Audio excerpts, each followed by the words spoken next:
नमस्कार, मी फराह खान. तुम्ही बघता महाराष्ट्राचा number 1 Marathi news channel news 18 Marathi, आवाज महाराष्ट्राचा. आणि बुलेटिनच्या सुरुवातीला बातमी आहे राजकीय वर्तुळातून. पंकजा मुंडेंनी त्यांच्या मनातली एक खंत बोलून दाखवली आहे.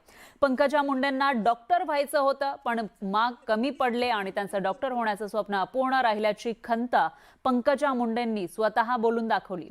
या कार्यक्रमात धनंजय मुंडे सुद्धा उपस्थित होते. त्यांच्याबाबत बोलताना धनंजय मुंडे फार भाग्यवान असल्याचं सुद्धा पंकजा मुंडे म्हणाल्या.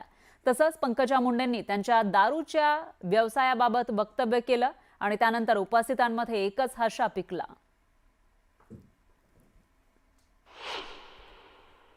आणि अल्कोहोल बनवते. माझा सुगंधा सुद्धा संबंध नाही, पण मी अल्कोहोल बनवते. आता काय करावं, ब्रँड सुद्धा मला माहित नाहीये. ब्रँड सुद्धा मला काही माहिती नाहीये, पण ते उद्योग मी चालवते. त्यामुळे कधी कधी आपण जे उद्योग करतो त्याचा जरुरी नाहीये कारण आपल्याशी त्याच्याशी संबंध असतो.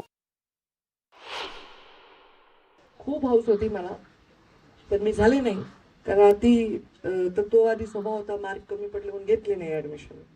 आणि मग आता प्रीतम ताईला व्हावं लागलं, तिला व्हायचं तो वकील, ते यशू ताईला व्हावं लागलं. आणि असं ज्याला जे व्हायचं नसतं ते व्हावं लागतं. तर मग तुम्ही फार भाग्यवान आहात. तुम्हाला जे करायचं होतं तेच केलंय तुम्ही. राजकारणात यायचं तर राजकारणात आले, आम्ही उभे अडकलोय.